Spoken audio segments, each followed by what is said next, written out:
115வது episode இப்பெல்லாம் எபிசோட யாரை கட்டுறாங்கன்னா பார்த்தா சாயை தான் கட்டுறாங்க. பார்த்தா போர்டில் ஏதோ எழுதிக்கிட்டு இருக்காது, மேப் போர்டில். அது பார்த்தா கக்காசி எங்க வரான், லார்ட் 6ன்னு சொல்லிக்கிட்டு இருக்கான். அவன் நீ மட்டும் தான் இங்க இருக்கியடா, மத்தவங்க எல்லாம் எங்கடா போனாங்க சொல்லிட்டு கக்காசி கேட்டுக்கிட்டு இருக்கான். பாம் த்ரெட் வந்துச்சுல, எல்லாரும் அதை தேடி போயிருக்காங்க, நான் மட்டும் தான் இங்க இருக்குன்னு சொல்லிக்கிட்டு இருக்கான். அவன் அப்புறம் அந்த வார்னிங் லெட்டர் வந்துச்சு, அது ஒரு பிராங்க் கிடையாது, அது உண்மையானு சொல்லிட்டு கக்காசி கேட்டுக்கிட்டு இருக்கான். அது என்னன்னு தான் தெரியல, ஆனா அது எங்க இருக்குன்னு தெரியலன்னு சொல்லிட்டு நானும் கொஞ்சம் அனாலிசிஸ் பண்ணிக்கிட்டு இருக்குன்னு சொல்லிட்டு இருக்கான். பார்த்தா அப்படி கக்காசி நடந்து போறான்.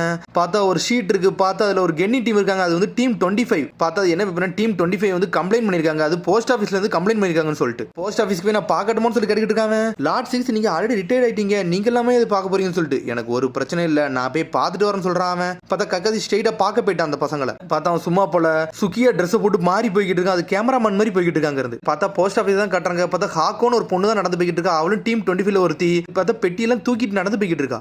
ஹோக்கிங்கரும் வந்துட்டான். பார்த்தா ஹோக்கிங்கரும் எப்படி இருப்பானா பார்க்க நம்ம கக்காசி மாதிரியே இருப்பான். ஹாக்கோ உன்னை நான் என்ன வேலை சொல்ல சொன்னேன், இந்த இடத்த கிளீன் பண்ண தானே சொன்னேன், நீ என்ன இந்த வேலை பார்த்துக்கிட்டு சொல்லி சொல்லிக்கிட்டு இருக்காவா. ஏதோ சொல்ல வாரா, நான் சொல்றபடி நீ செய்யலனா எதுவுமே நல்லாவே நடக்காதுன்னு சொல்லி கத்திக்கிட்டு இருக்கான். அதுக்கப்புறம் பார்த்தா ரெங்கோன்னு ஒருத்தன் வரான், அவனும் டீம் 25ல ஒருத்தன். டே இங்க இருந்து தள்ளி போடா, ஹாக்கோ செய்யறத செய்யட்டுன்னு சொல்லிட்டு வரான். டே ஹாக்கோ சொல்றது கேட்க மாட்டேன்னு சொல்லிட்டு திரும்புறான். பார்த்தா இந்த ரெங்கங்கிற வந்து 25 பெட்டி ஒரே சமயத்தில் தூக்கிட்டு வரான். டே எனக்கு இதெல்லாம் ரொம்ப ஈஸின்னு சொல்லிட்டு இருக்காங்க. சடனா பார்த்தா எல்லா பெட்டியுமே கீழே விழுந்துருச்சு. ஹோக்கி கத்திக்கிட்டு இருக்கான். டே நான் சொன்னோம்லடா இவ்வளவான பெட்டி எல்லாம் ஒரே சமயத்தில் தூக்கிட்டு வரணும்னு சொல்லிட்டு கத்துறான். உடனே பார்த்தா கக்காசிங்க வந்துட்டான், அதான் சுக்கியா வந்து நின்றுட்டு இருக்கான். நடா நடக்கும் சொல்லி முடிச்சிட்டு இருக்காங்க. அதுக்கப்புறம் பார்த்தா அந்த பெட்டி மட்டும் ஒரே இடத்துல ஆர்கனைஸ் பண்ணி வைக்காங்க. அவங்க போஸ்ட் ஆபீஸ்ல உள்ள ஹெட் சொல்லிக்கிட்டு இருக்காரு, உங்களுக்கு எத்தனை தடவை சொல்லுன்னு சொல்லிக்கிட்டு இருக்காரு. அவரு இது 5வது தடவை சொல்லி ஹாக்கோ சொல்றா. உடனே ஹாக்கோவை மன்னிப்பு கேட்க சொல்றான். ஏன் இப்பெல்லாம் பண்றது சொல்லி ஹோக்கி சொல்லிக்கிட்டு இருக்கான். உடனே அவளுக்கு ஹாக்கோ வந்து மன்னிப்பு கேட்கறா. இதே மாதிரி பிரச்சனை பண்ணிக்கிட்டே இருந்தீங்கன்னா நான் வேற கெனின் டீமை கூப்பிட வேண்டியது இருக்குன்னு சொல்லிட்டு அவன் அங்க இருந்து போய்கிட்டே இருக்கான். ஹாக்கோ இந்த மாதிரிலாம் இனிமேல் பேசான்னு சொல்லிட்டு இருக்க ஹோக்கி. அவர் கேட்டாரு, அதனால தானே சொன்னு சொல்லிட்டு இருக்க ஹாக்கோ. உடனே ரெங்க கத்திட்டு போறான், நீ தாண்டா டைரக்ஷன் தப்பா சொல்லிட்டா, அதனால தாண்டா எல்லாமே நடந்துருச்சுன்னு சொல்லிட்டு ரெங்கோ அங்க இருந்து கத்திட்டு போய்கிட்டு இருக்கான். ஹாக்கோ சொல்லிக்கிட்டு இருக்கா, உன்னோட ஆர்டர்ஸ் எதுவுமே சரியா இல்ல, எல்லாமே தப்பா தான் இருக்குன்னு சொல்லிட்டு இருக்காவா. சொன்னது தப்பா இருக்கனால தான் நாங்க பாட்டுக்கு தனியா செயல்பட ஆரம்பிச்சு சொல்லிட்டு இருக்கா ரெங்கா. சொல்லிட்டு போய்கிட்டே இருக்காங்க. இருந்து பார்த்தா ஹோக்கியை மட்டும் விட்டுட்டு அந்த 2 பேரும் அங்க போய்கிட்டே இருக்காங்க. உனக்கு எது டைம் இருக்கான்னு சொல்லிட்டு ஒரு சத்தம் வருது. பார்த்தா வேற யாரும் நம்ம கக்காச்சி தான் வந்து நின்னுட்டு இருக்கான். உனக்கு ஹோக்கி சொல்லிக்கிட்டு இருக்கான், உங்களை நான் பாத்துருக்கேன் ஆல்ரெடி அகாடமிக்ல வந்து ஒரு கிராஜுவேஷன் எக்ஸாமுக்கு வந்து நீங்க இன்டர்வியூ எடுக்க வந்தீங்கல்ல, அவங்க தானே நீங்க, உங்க பேர் சுக்கியான்னு சொல்லி கேட்காம. சுக்கையாவா, இந்த அளவு கூட உனக்கு ஞாபகம் இருக்குன்னு சொல்லி கேட்டுக்கிட்டு இருக்கா கக்காசி. ஆமா நான் எதெல்லாம் பாக்கணும் அதெல்லாம் எனக்கு நல்ல ஞாபகம் இருக்கும், அதான் என்னோட பிளஸ்ன்னு சொல்லிக்கிட்டு இருக்கான். சரி நீங்க இங்க வந்தீங்கன்னு சொல்லி கேட்காம. லார்டு ஹோகாகே வந்து டீம் 25 என்ன பண்றான்னு சொல்லி பார்க்க சொன்னாரு, அதனால தான் நான் வந்தேன்னு சொல்லிக்கிட்டு இருக்கான். அடே அதுக்கு தான் வந்தீங்கன்னு சொல்லிட்டு தலையை தொங்க போடுதான். சரி நீ எதுவும் பேச புரியலன்னு சொல்லிட்டு கக்காசி தனியா கூட போய் பேச போயிட்டான். நீ எனக்கு நேரத்தை ஒதுக்க ரொம்ப நன்றி சொல்லிருக்க கக்காசி. சரி உன்னோட பேர் என்னன்னு சொல்லிட்டு கேட்காம என்னோட பேர் ஹோக்கி டக்கட்டோரின்னு சொல்றான். ஆமா நீ ஒர்க் பண்ணல நான் பாத்துக்கிட்டே இருந்தேன், ஏன் அந்த பசங்கள்ட்ட அப்படி பேசிக்கிட்டு சொல்லிட்டு அவன் கேட்டுக்கிட்டு இருக்கான். அது மாதிரி நீ வியர் பண்ணிருக்கல ட்ரெஸ், அதெல்லாம் பார்த்தாலே ஒரு ஆள் தான் எனக்கு ஞாபகம் வரும் சொல்லிட்டு இருக்காங்க. ஆமா நான் சின்ன வயசுல இந்த மாதிரி தான் வியர் பண்ணிக்கிட்டு இருக்கேன், ஏன்னா லார்ட் 6 பெரிய ஃபேன் சொல்லிட்டு இருக்காங்க. லார்ட் 6 அவ்வளவு பெரிய ஆளான்னு சொல்லிட்டு சுக்கியா கேட்டுக்கிட்டு இருக்கான். என்ன லார்ட் 6 பெரிய ஆளான்னு சொல்லிட்டு கேக்குறீங்க, அவரை மாதிரி ஒரு ஆள் கிடையவே கிடையாது. அவர் வந்து ஷார்ப்பா இன்டெலிஜென்ட்டா எல்லாமே யோசிப்பாரு, மத்த வில்லேஜ்காரங்களாம் அவரை பார்த்து பயப்படாத ஆளே கிடையாது. லார்ட் 7 சென்சையும் கூட அவர்னு சொல்லிட்டு இருக்கான். 4th கிரேட் நிஞ்சா வரல, அவர் தான் வந்து ஒரு ஹீரோன்னு சொல்லிட்டு இருக்கான். ஒரு பெர்ஃபெக்ட் நிஞ்சானா அவர் தான் சொல்லிட்டு இருக்கான். இந்த அளவுக்கு என்ன ஒன்னும் பெருமையா சொல்லணும்னு சொல்லிட்டு இருக்கேன். சுக்கியா மறந்து நான் ஒன்னும் உங்களை பத்தி எல்லாம் சொல்லல, நான் லார்ட் 6 பத்தி பேசுறேன்னு சொல்றான். ஐயா அப்படி சொன்னியா, நான் மறந்து பேசுறேன்னு சொல்லிட்டு இருக்கேன். சுக்கியா மாதிரி நான் ஒரு பெர்ஃபெக்ட் நிஞ்சா ஆகணும், அவ்வளவுதான் எனக்கு வேலை சொல்லிட்டு இருக்கான். அதனாலதான் நீ அவரை மாதிரி ட்ரெஸ் போட்டுக்கேன்னு சொல்லிட்டு அவன் கேட்டுக்கிட்டு இருக்கான். அதை கட்டு அப்படி நக்கலை சிரிக்க ஆரம்பிச்சிட்டான். மிஷன் நீ நல்லா முடிக்கணும், உன்னோட காமெண்ட்ஸ் கூட சேர்ந்து இருந்தா மட்டும் தான் முடிக்க முடியும் சொல்லிட்டு இருக்கான் சுக்கியா. சரி இங்க என்னதான் பிரச்சனை சொல்லி கேட்டுக்கிட்டு இருக்கான். ஏகப்பட்ட பிரச்சனை இருக்கு, நான் எதை சொல்லணும்னு எனக்கு தெரியலன்னு சொல்லிட்டு இருக்கான். அது மாதிரி இங்க வந்து டி ரேங்க் மிஷனுக்கு தான் வந்து எங்களை அசைன் வர பண்ணிருக்காங்க சொல்லிட்டு இருக்காங்க. சரி உங்களோட ஜொன்னின் யார் தான் சொல்லி கேட்டுக்கிட்டு இருக்கா சுக்கியா. எங்களோட ஜொன்னின் வந்து இன்ஜுரி ஆகிப்பட்டு கிடக்காரு, அவர் அதனால எந்த மிஷனுக்குமே போல, அதனாலதான் எங்களை இந்த மாதிரி சின்ன சின்ன மிஷன்லாம் அனுப்புறாங்கன்னு சொல்லிட்டு இருக்காங்க. இந்த இடத்துல லேபர் தான் ஷார்டேஜா இருந்தாங்க, அதனால என்ன அனுப்புனாங்க. இந்த டீமுக்கு இப்ப நான் தான் லீடரா இருக்குன்னு சொல்லிட்டு இருக்காங்க. டீமுக்கு நான் என்ன சொல்லலாம், அவங்க எதுவுமே கேட்க மாட்டாங்கன்னு சொல்லிட்டு இருக்காங்க. ஹாக்கோ குனைச்சி வந்து ஒரு பப்பட் யூசர், அவர் வேற லெவலா பப்பட் யூஸ் பண்ணுவான்னு சொல்லிட்டு இருக்காங்க. ஆனா எப்பவுமே அவ பேச்சு தான் கேட்பா. ரெங்க அங்க வந்து சாதாரண ஆளு கிடையாது, அவனுக்கு வந்து ஸ்ட்ரென்த் வந்து வேற லெவலா உண்டு. இவங்க எல்லாருமே செல்ஃபிஷ் சொல்லிட்டு இருக்காங்க. பார்த்தா இவங்க ரெண்டு பேசிட்டு இருக்காங்க. பார்த்தா சடனா பர்ட்டோ வரான். 2 மணிக்கு ஒரு பேக்கேஜ் வந்து டெலிவரிக்கு போக இருந்துச்சு. அந்த பேக்கேஜ் வந்து எதுன்னு சொல்லி கேட்டுக்கிட்டு இருக்காங்க. அது எதுக்கு நீங்க கேக்குறீங்கன்னு சொல்லி கேட்கான். இது ஒரு அர்ஜென்ட் சொல்றாங்க. பர்ட்டோ அனர்வகத்திலுமே இந்த பெட்டியை தேட போயிட்டான். பார்த்தா பெட்டியை தேடி எடுத்துட்டான். பார்த்தா திறந்து பார்க்கான். பார்த்தா அதுக்குள்ள பாம்பு தான் இருக்கு, கண்டுபிடிச்சிட்டாங்க அவங்க. காலையில வந்து வார்னிங் லெட்டர் வந்து சும்மா கிடையாது, ஒரிஜினல். சடனா பார்த்தா அந்த பாம்பை டிஃபீஸ் பண்றதுக்காண்டி ஒரு சீலிங் பேப்பர் மாதிரி வச்சிருக்காங்க. அந்த சீலிங் பேப்பர் வச்சிருந்த பாம்பு அப்படியே டிஃபீஸ் ஆயிருச்சு. பார்த்தா பர்ட்டோன்னு சொல்லிட்டு ஒரு ஆள் கத்திட்டு வருது, வேற யாரும் இல்ல, அது ஹோக்கி தான் ஓடி வரான். அப்புறம் பார்த்தா பிரச்சனை எல்லாம் முடிஞ்சிருச்சு, எல்லாரும் ஒரு வழியா காப்பாற்றப்பட்டாங்க. அந்த பாமை வந்து டிஃபீஸ் பண்ணிட்டாங்க ஒரு வழியா. பட் டே நீங்களும் மட்டும் அந்த பாம் த்ரெட்டை பத்தி இன்வெஸ்டிகேஷன் பண்ண வந்திருக்கீங்கன்னு சொல்லி கேட்காம, நாங்க அதுக்கெல்லாம் ஒண்ணு வரலான்னு சொல்றாங்க அவங்க. யாருமே இந்த மிஷனை பத்தி எங்கள்ட்ட சொல்லணும்னு சொல்லிருக்காங்க. ஹோக்கி டீமே இந்த பாமை வந்து இந்த மேல் மூலியமா அனுப்பி தான் வெடிக்க வைக்க பார்த்தாங்கன்னு சொல்லிட்டு கக்காசி கேட்டுக்கிட்டு இருக்கான். ஆமான்னு சொல்றான். சுக்கியா நீங்க இருக்கீங்க வந்தீங்கன்னு சொல்லி கேட்டுக்கிட்டு இருக்கான். ஹோக்கி கேட்கான், சாடா அந்த பாம் இங்க தான் இருக்குன்னு சொல்லிட்டு உனக்கு எப்படி தெரியும் சொல்லி கேட்டுக்கிட்டு இருக்கான். நான் இன்வெஸ்டிகேஷன் பண்ணதுல அது இங்க இருக்குன்னு தெரிஞ்சிச்சு, எவன் வச்சானோ அவன் மூலியமே எங்களுக்கு தெரிய வந்துச்சுன்னு சொல்லிட்டு இருக்கான். இருக்காங்க. இந்த அடைய இந்த எக்ஸ்ப்ளோசிவ் டிவைஸை வந்து வேற லொகேஷனுக்கு அனுப்பி வெடிக்க வைக்கலாம்னு சொல்லிட்டு பிளான் பண்ணி தான் சொல்லிட்டு கேட்டுக்கிட்டு இருக்காங்க. அவனுங்களும் ஆமான்னு சொல்றாங்க. பாம்பு வந்து 1 மணிக்கு வெடிக்க வைக்கிற மாதிரி பிளான் பண்ணி தான் சொல்லிட்டு இருக்கான் பாருட்டோ. சரிடா அந்த பாம்பு வந்து பேக்கேஜ் எல்லாம் இருக்குன்னு சொல்லிட்டு நீ எப்படி கண்டுபிடிச்சுன்னு சொல்லிட்டு கேட்டுக்கிட்டு இருக்க ஹாக்கோ. அவனோட ஹைடோட நாங்க தேடி போகல அந்த இடத்துல தான் அந்த நோட்டு கிடைச்சிச்சு. அவன் எந்தெந்த இடத்துல எந்தெந்த பேப்பர் யூஸ் பண்ணான்னு சொல்லி எங்களுக்கு எல்லாமே தெரிஞ்சு சொல்லிட்டு இருக்காம அவன் அந்த க்ளூவை விட்டுட்டு போயிட்டான்னு சொல்லிட்டு அப்புறம் அந்த வெடியை வச்சவன கண்டுபிடிச்சான்னு சொல்லிட்டு ரெங்கோ கேட்டுக்கிட்டு இருக்கான். இல்லடா அவனை பிடிக்க போற சமயத்துல அவங்க தப்பிச்சு போயிட்டான்னு சொல்லிட்டு இருக்கான் பாருட்டோ. இவா போய் சிக்கடாயும் பேருக்கான்னு சொல்லிட்டு இருக்காங்க. இவா போய் சிக்கடாயும் பேருக்காங்கன்னு சொல்லிட்டு முழிக்கா ஹோக்கி. மாடா எல்லா கண்ணினையும் அங்கதான்டா அனுப்பியிருக்காங்கன்னு சொல்றாங்க. சொன்னோன்னு ஹோக்கி ஒரு மாதிரி சோகமாகறான். போஸ்ட் ஆபீஸ் ஹெட் வராரு. டே நீங்க இங்கதான் இருக்கீங்கன்னு சொல்லி கேட்கறாரு. அவரு எனக்கு தெரிஞ்சு இன்னைக்கு நாள் இது முடிஞ்சிருச்சுன்னு நினைக்கிறேன்னு சொல்லிட்டு ஹாக்கோ. இது எப்படி உனக்கு தெரிஞ்சு சொல்லிட்டு போஸ்ட் ஆபீஸ் ஹெட் கேட்காரு. ஏன்னா உங்க வாட்ச் நீங்க பாக்க போறீங்க அதுக்காண்டி சொன்னு சொல்றாவா. நீங்க உங்க ஒய்ஃப் கூட சண்டை வர போட்டிருக்கீங்க அதனாலதான் வந்து நீங்க டி-ஷர்ட்லாம் அயன் பண்ணாம வந்திருக்கீங்கன்னு சொல்லிட்டு இருக்காவா. இதுல உனக்கு எப்படின்னு தெரியும் சொல்லிட்டு கத்திக்கிட்டு இருக்காம. என்ன பண்ண போறோம்னா இன்னைக்கு எந்த பேக்கேஜ் அக்செப்ட் பண்ண போறதில்ல இதோட நிப்பாட்ட போறோம்னு சொல்லிட்டு இருக்காங்க. ஆஃப்டர்நூனுக்கு அப்புறம் வந்து டெலிவரியை பாத்துக்கலாம் அதனால இப்போதைக்கு எல்லாத்தையும் நிப்பாட்டி வச்சிரான்னு சொல்லிட்டு இருக்காங்க. பார்த்தா சுக்கி அப்படி ஹாக்கோவே பாத்துக்கிட்டு இருக்கான். என்னடா இவன் இந்த அளவுக்கு யோசிச்சான்னு சொல்லிட்டு போஸ்ட் ஆபீஸ் ஹெட் வந்து பரோட்டா கட்டிட்டு இருக்காரு. நாங்க இனிமேல் வந்து எல்லா டெலிவரி ஸ்டார்ட் பண்ணலாம்னு சொல்லி கட்டிட்டு இருக்காரு. அவரு கவலைப்படாதீங்க எனக்கு கூடிய சீக்கிரத்துல புடிச்சிரும் சொல்லிட்டு இருக்கான் பரோட்டோ. கொஞ்சம் மட்டும் பொறுங்க சொல்லிட்டு இருக்காம. நான் எல்லாம் உங்களை நம்பி தான் இருக்குன்னு சொல்லிட்டு இந்த ஹெட் சொல்றாரு. இதெல்லாம் கேட்டு இந்த ஹோக்கி டீமே ஒரு மாதிரி சோகமா இருக்காங்க. இங்க மட்டும் வரலன்னா அந்த இடமே வெடிச்சு சிதறி இருக்கும். உங்களை மாதிரி ஒரு லீஷன் நான் பார்த்ததே இல்லைன்னு சொல்லிட்டு இருக்காரு அவரு. ஆனா சொல்றதெல்லாம் கேட்காம பரோட்டோ டீம் அங்க போய்கிட்டே இருக்காங்க. ஹோக்கி டீம் இதெல்லாம் கேட்டு அப்படி சோகமா இருக்காங்க. ஆனா அந்த டீம் 25 தான் அப்படியே வந்து சுக்கையை பாத்துக்கிட்டு இருக்கான். அதுக்கப்புறம் பார்த்து அரசியனை கட்டுறாங்க. ஹோக்கி கத்திக்கிட்டு இருக்கான். என்னடா உங்க வீட்டுக்கு போக போறீங்களா நம்ம மட்டும் தான் இந்த இன்வெஸ்டிகேஷன்ல வந்து இன்வால்வ் ஆகல மிச்சம் எல்லா டீமே இன்வால்வ் ஆயிருக்குன்னு சொல்லிட்டு இருக்கான். ஹோக்கி கோவம் எதுவுமே வரலன்னு சொல்லி கேட்டுட்டு இருக்காங்க. இதுல நம்ம எதுவுமே பண்ண முடியாது சொல்லிட்டு இருக்காவா. அந்த ஸ்டோர் ரூம்ல இருந்து நம்ம எதை தண்டா பார்க்க முடியும் வேற எதையுமே பார்க்க முடியாது சொல்லிட்டு இருக்கா ரெங்கா. அதுக்குள்ளடா நீ கிவ் அப் பண்றன்னு சொல்லி கத்திக்கிட்டு இருக்காங்க. பார்த்தா மாறி மாறி பேச்சு வந்துகிட்டே இருக்கு அவங்களுக்குள்ளே. பேச்செல்லாம் நான் கேட்க போறதில்லன்னு சொல்லிட்டு ரெங்கா அங்க இருந்து போய்கிட்டே இருக்கான். சரி நானும் போயிட்டு வரேன் எனக்கு டைம் ஆயிட்டுன்னு சொல்லிட்டு அங்க இருந்து ஹாக்கவும் கிளம்பிட்டா. என்னடா யாருமே என் பேச்ச கேட்கணும்னு சொல்லி ஹோக்கி டென்ஷன் ஆகிட்டு இருக்கான். சுக்கையா வரா இந்த காலத்துல உள்ள கென்னிலாம் கொஞ்சம் வித்தியாசமா தாண்டா இருக்கீங்க சொல்லிட்டு இருக்காங்க.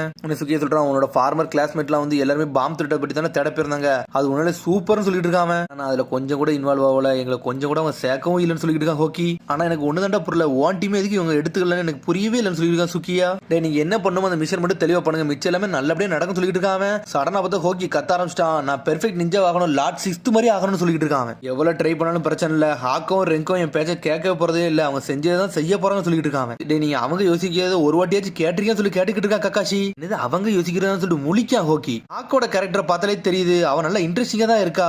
மத்தவங்க யோசிக்கிறத அவ அசால்ட்டா யோசிச்சு அவளே முன்னாடி சொல்லிட்டு சொல்லிட்டு இருக்காங்க. அவன் கிளர்க்கு வந்து அவன் ஒய்ஃப் கூட வந்து சண்டை போட்டதெல்லாம் அவளுக்கு அசால்ட்டா தெரிஞ்சிருக்கு. அந்த ரெங்கோட ஸ்ட்ரென்த் சாதாரண ஸ்ட்ரென்த் இல்ல உண்மையில வேற லெவல்னு சொல்லிட்டு இருக்காங்க. டீம் உண்மையில நல்லா தான் இருக்கு சொல்லிட்டு இருக்காங்க. ஆமா என்னோட டீம் எப்பவுமே பெஸ்டா தான் இருக்கும் அப்படின்னு சொல்ல ஆரம்பிக்காம.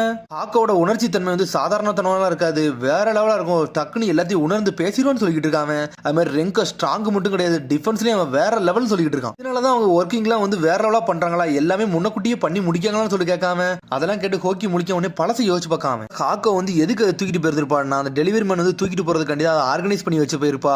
அவ ரீஆர்கனைஸ் பண்ணி தெளிவா கொண்டு போயிருப்பாவா. ஆனா அதுக்குள்ள ஹோக்கி வந்து திட்டி இருந்திருப்பான். அது இப்பதான் அவனுக்கு புரிய வருது. ரெங்கா வந்து ஏகப்பட்ட டைம் வந்து வேஸ்டா போகும் சொல்லிட்டு மொத்த டெலிவரி பாக்ஸுமே மொத்தமா தனியா வந்து எடுத்துட்டு வந்திருக்கான். அதை கூட நான் புரிஞ்சுக்கிட முடியாம இருந்திருக்கேன். அவங்க ஆர்டரை வந்து நான் மதிக்காம இருந்திருக்கேன்னு சொல்லி யோசிச்சுட்டு இருக்காங்க. அப்பதான் தப்பு முதல்ல செல்ஃபிஷாவே நான் தனியாவே ஆர்டர் கொடுத்துருதுன்னு சொல்லி யோசிச்சுட்டு இருக்கேன் ஹோக்கி. உடனே வந்து சுக்கியே சொல்றான் டே நீ லார்ட் 6th பத்தி வந்து அட்மையர் பண்ணதெல்லாம் ஓகே தான். அவரோட கதெல்லாம் உனக்கு தெரியுமா சொல்லி கேட்காம அவர் வாழ்க்கையில ஏகப்பட்ட தப்பு பண்ணிருக்காரு. ஆனா ஒவ்வொரு ஓட்டியும் அவரை திருத்திக்கணும்னு நினைப்பாருன்னு சொல்லிட்டு இருக்காங்க. அவர் வந்து ரூல்ஸ் ஃபாலோ பண்ணி கடைசியில் பார்த்தா அவங்களோட ஃப்ரெண்ட்ஸ் எல்லாம் வந்து டேஞ்சர்ல கொண்டு போய் அவங்க ஏகப்பட்ட பேரை இழந்துட்டு நின்னாருன்னு சொல்லிட்டு இருக்காங்க. ஆனா அந்த சமயத்துல வந்து அவர் ஃப்ரெண்ட்ஸ்க்கு வந்து மன்னிப்பு கேட்கணும்னு சொல்லிட்டு நினைச்சாரு. ஆனா அந்த சமயத்துல அவரால் முடியல. ஆனா நீ இப்போ உன்னோட ஃப்ரெண்ட்ஸோட இருக்க நீ எப்பனாலும் மன்னிப்பு கேட்கலாம்னு சொல்லிட்டு இருக்காங்க. அப்ப நான் மன்னிப்பு கேட்கவான்னு சொல்லி கேட்காம உடனே அவங்க கக்காய் சொல்லிட்டு இருக்கேன் எனக்கு ஒண்ணுதான் புரியல இங்க ஏகப்பட்ட பாக்ஸ் இருந்துச்சு எந்த பாக்ஸ்ல பாம்பு இருந்துச்சுன்னு எனக்கு ஒன்னும் புரியலன்னு சொல்லியிருக்காங்க. அது எப்படி கண்டுபிடிச்சாங்கன்னு தெரியலன்னு சொல்லிட்டு என்னன்னா அதுல வந்து ஒரு ஸ்டாம்ப் இருக்கும். அந்த ஸ்டாம்ப் வந்து ஒட்டாம இருந்துச்சு அதனால தான் அவங்க கண்டுபிடிச்சாங்கன்னு சொல்லிட்டு இருக்காங்க. ஹோக்கி பாம்பு இருந்த பையில அந்த ஸ்டாம்ப் இல்லன்னு சொல்லி முடிக்க சடனா அவனே ஷாக் ஆகுறான். என்னடாச்சுன்னு சொல்லி கேட்டுக்கிட்டு இருக்கான் கக்காஷி. ஒட்டி நான் ஒரு விஷயத்தை பார்த்துட்டோம்னா அதை மறக்கவே மாட்டான்னு சொல்லிட்டு இருக்காங்க. பார்த்தா ரெங்கோ இடிச்சு விழுந்தோடனே ஏகப்பட்ட பாக்ஸ் இருந்துச்சுல அதுல ஒரு 3 பாக்ஸ்ல வந்து ஸ்டாம்பே இல்லாம இருக்கு. அதுலயும் பாம்பு தான் இருக்குன்னு சொல்லிட்டு இருக்காங்க. 3 இடத்துல பாம்பு இருக்குன்னு சொல்றான். காக்காவே ரெங்கையும் முதல்ல கூப்பிடணும்னு சொல்லிட்டு இருக்காங்க. பார்த்தா ஃபர்ஸ்ட் எடுத்து ஒரு பாக்ஸ் திறக்காம பார்த்தா அதுல வந்து சீலிங் பேப்பர் வச்சு அந்த பாக்ஸ் உள்ள பாம்பு வந்து டீஆக்டிவேட் பண்ணிட்டாங்க. 2 இடத்தை பண்ணி முடிச்சிட்டான். இன்னும் ஒன்னே தான் இருக்கு. சொல்றா ஒரே ஒரு பாம்பு மட்டும் நம்ம கண்டுபிடிச்சோம்னா நம்ம ரிலாக்ஸ் ஆயிருவோம். அடுத்த பாம்பை பத்தி நம்ம யோசிக்க மாட்டோம். இதைத்தான் அந்த பாம்பு வச்சு வந்து யோசிச்சிருக்கான்னு சொல்லிட்டு இருக்காவா. அவன் வேணுக்குனே வந்து ஃபர்ஸ்ட் பாம்பை வந்து நம்மள வந்து டீஆக்டிவேட் பண்ற மாதிரி வச்சுட்டு மிச்ச எல்லா பாம்பையும் வந்து லேட்டரா வெடிக்க வைக்க மாதிரி பிளான் பண்ணிருக்கான். அதை வந்து நம்ம யோசிக்காமலே இருந்திருக்கோம் சொல்லிட்டு அப்பனா அந்த பாம்பு வைக்கிறோட ஸ்ட்ராட்டஜி இதானு சொல்லிட்டு கிளர்க்கு கட்டிக்கிட்டு இருக்காரு. அடுத்த பாக்ஸ் வந்து அவங்க தேட ஆரம்பிச்சாங்க. அது எங்க இருக்குன்னு சொல்லிட்டு அவங்களுக்கு தெரியல. 1:30 மணிக்கு வந்து வெடிக்க வேண்டியது சொல்லிக்கிட்டு இருக்கான் ஹோக்கி. சரி 1:30 மணிக்கு போக வேண்டிய பாக்ஸ் எங்க தான் இருக்குன்னு சொல்லி கக்காச்சி கேட்டுக்கிட்டு இருக்கான். அது ஆல்ரெடி டெலிவரிக்கு பூமிக்கு போயிட்டுன்னு சொல்லிட்டு இருக்காரு அவரு. டக்குனு போய் பிடிச்சிடலாம்னு சொல்லி கக்காசி கேட்டுட்டு இருக்கான். அவ்வளவு சீக்கிரத்துல பிடிக்க முடியாது, ஏன்னா அதை நாங்க ஸ்பிளிட் பண்ணி அனுப்பிச்சிருக்கோம் சொல்லிட்டு இருக்காங்க. சில பொருளை வந்து நாங்க ட்ரெயின்ல இருந்து வேற ஊருக்கு வர அனுப்ப போறோம்னு சொல்லிட்டு இருக்கான். ஆனா அது எந்த பாம்பு எங்க இருக்குன்னு வேற தெரியலையான்னு சொல்லிட்டு கக்காசி வேற முழிச்சுக்கிட்டு இருக்கான் ஒரு பக்கம். மத்த ஷினோபிட்ட சொன்னா அவங்க சீக்கிரம் முடிப்பாங்களான்னு சொல்லி அந்த கிளர்க்கு கேட்டுக்கிட்டு இருக்கான். அதுக்கெல்லாம் மட்டும் டைமே இல்ல சொல்லிட்டு இருக்கான் கக்காசி. மொத்தமே 15 நிமிஷம் தான் இருக்குன்னு சொல்றான். கொஞ்சம் பொறுங்க, நாங்க இறங்கணும் சொல்லிட்டு இருக்கான் ஹோக்கி. ஹோக்கி நீ என்னடா பண்றன்னு சொல்லிட்டு ரெங்கா கேட்டுக்கிட்டு இருக்கான். டே ரெங்கா, ஸ்டோர்ல உள்ள என்ன பொருளா இருந்துச்சு அது எல்லாத்தையும் நீ மொத்தமா தானே தூக்கிட்டு வந்த அப்படிதான் சொல்லி கேட்டுக்கிட்டு இருக்கான். அது மாதிரி ஹாக்கோ அவங்களுக்கு என்ன தேவையோ அதை மட்டும் தான் நீ எடுத்துட்டு வந்த, உன்னோட ஐடியா எல்லாம் நல்லா இருந்துச்சுன்னு சொல்லிட்டு இருக்கான். நான் பாத்துக்கிட்டேன் வேற லெவலா பண்ண போறேன்னு சொல்லி ஹோக்கி சரின்னு சொல்லிட்டு கக்காசி ஓகே சொல்றான். இனிமேல் வந்து டீம் 25 நான் உடுதுன்னு சொல்லிட்டு இருக்கான். இவங்களால மேனேஜ் பண்ண முடியுமா சொல்லி கிளர்க்கு கேட்கான். இதுக்கெல்லாம் ஒரு கவலையும் படாதீங்க, இவங்க கண்டிப்பா வேற லெவலா பண்ணுவாங்கன்னு சொல்றான். பார்த்தா ஆனல் வேகத்துல ஓடி போயிட்டு இருக்காங்க. உடனே ஹோக்கி சொல்றான், ஹாக்கோ நீ வந்து இனிமேல் டீம் வந்து லீட் பண்ண சொல்லிட்டு இருக்கான். ஆனான்னு சொல்லிட்டு கட்டிட்டு இருக்கான். ஆமா, ஏன்னா உனக்கு தான் வந்து உணர்ச்சி தன்மை வந்து அதிகமா உண்டு, உன்னால ஈஸியா கண்டுபிடிக்க முடியும் சொல்லிட்டு இருக்கான். எல்லாம் பிரிஞ்சு போக சொன்னேன், ஆனா இன்னிலிருந்து நம்ம புதுசா ஸ்டார்ட் பண்ண சொல்லிட்டு இருக்கான். உடனே அவளும் ஓகேன்னு சொல்றான். ஹாக்கா சொல்றா, சரி நான் சொல்றது மட்டும் தெளிவா கேளுங்கன்னு சொல்லிட்டு இருக்காவா. இந்த டெலிவரிக்கு வந்து முதல்ல யார அசைன் பண்ணிருக்காங்கன்னு சொல்லிட்டு ரூட் வந்து யோசிப்போம்னு சொல்லி கேட்டுக்கிட்டு இருக்காங்க. உன்னை ரெங்கா சொல்லிட்டு இருக்கான், கவலைப்படாதீங்க எங்கெங்க ஷெட்யூல் போட்டுருக்காங்கன்னு சொல்லிட்டு அது எல்லாமே எனக்கு தெரியும் சொல்லிட்டு இருக்காங்க. அதுக்கப்புறம் பார்த்தா ஒவ்வொரு இடத்தையும் தேடி தேடி போய்கிட்டு இருக்காங்க. அதுக்கப்புறம் பார்த்தா இந்த ட்ரெயின்ல கொடுத்துட்டு போறாங்கல்ல அந்த பாக்ஸ் எல்லாம் வந்து அந்த ஸ்டிக்கரே இல்லாம இருக்கு, அதுல தான் பாம்பு இருக்குன்னு அர்த்தம். ஆனா பார்த்தா அவ உணர்ச்சி படி என்ன யோசிக்கிறாளோ அதுக்கேற்ற இடத்துக்கு கூட்டு வந்திருக்கா. பார்த்தா ஹாக்கோ கரெக்டா தான் கூட்டு வந்திருக்கா. எனக்கு தெரிஞ்சு இங்க தான் இருக்குன்னு சொல்லிட்டு இருக்கா ஹாக்கோ. சொன்னதெல்லாம் பார்த்துட்டு ரெங்கா மிரண்டான், உன்னோட பெர்சனாலிட்டி வேற லெவலா யூஸ் பண்றேன்னு சொல்லிட்டு. இது எப்படி கண்டுபிடிச்சு ஹோக்கி கேட்டுக்கிட்டு இருக்கான். போஸ்டல் ஒர்க்கர்லயே எல்லாருமே வந்து வேற வேற மாதிரி ஒர்க் பண்ணிருந்தாங்க, இவர் மட்டும் தான் இந்த மாதிரி போனாரு ஞாபகம் வந்துச்சு, அதனால தான் இந்த லொகேஷன் கூட்டு வந்தான்னு சொல்றாவா. இவர் அப்சர்வ் பண்ண எனக்கு இதான் தெரிஞ்சு சொல்லிட்டு இருக்காங்க. பார்த்தா வேகமா போறாங்க அவங்க. பார்த்தா பாமையும் கண்டுபிடிச்சாங்க. சடனா பார்த்தா வந்து டீஆக்டிவேட் பண்றதுக்கு அந்த சீலிங் டேக் வைக்காங்க. பார்த்தா சீலிங் டேக் ஒர்க் ஆகவே இல்ல, அதாவது ஸ்டாப் ஆகாம வெடிக்க போகுது. அது இது இப்ப என்ன தாண்டா பண்ண சொல்லிட்டு இருக்காங்க. உடனே ரெங்கா சொல்றான், இனிமேல் இது ஏன்ட்ட ஓட சொல்லிட்டு இருக்காங்க. பார்த்தா ரெங்கா அனல் மகத்துல ஓடிக்கிட்டு இருக்கான். பார்த்தா முதுகு பின்னாடி ஒரு கட்ட மாதிரி வச்சிருக்காங்க. பார்த்தா அது கட்ட கிடையாது, ஒரு ஷீல்டு. பார்த்தா ஹோக்கி தூக்கிட்டு ஒரு வீசுறான். பார்த்தா ரெங்கா ஏதோ ஒரு வேலையை பார்க்கான். பார்த்தா ஷீல்டு மாதிரி எடுக்கான். குவாரண்டைன் வால்னு சொல்லிட்டு ஏதோ ஒன்று போடுதான். பார்த்தா அந்த பாம்பு வெடிச்சு செதறது. பார்த்தா கீழே ஒண்ணுமே ஆகல, அது மேலே வெடிச்சு செஞ்சு அப்படி காத்தா கரைஞ்சிருச்சு. ரெங்கா நீ வேற லெவலா பண்ண சொல்லிட்டு இருக்காங்க.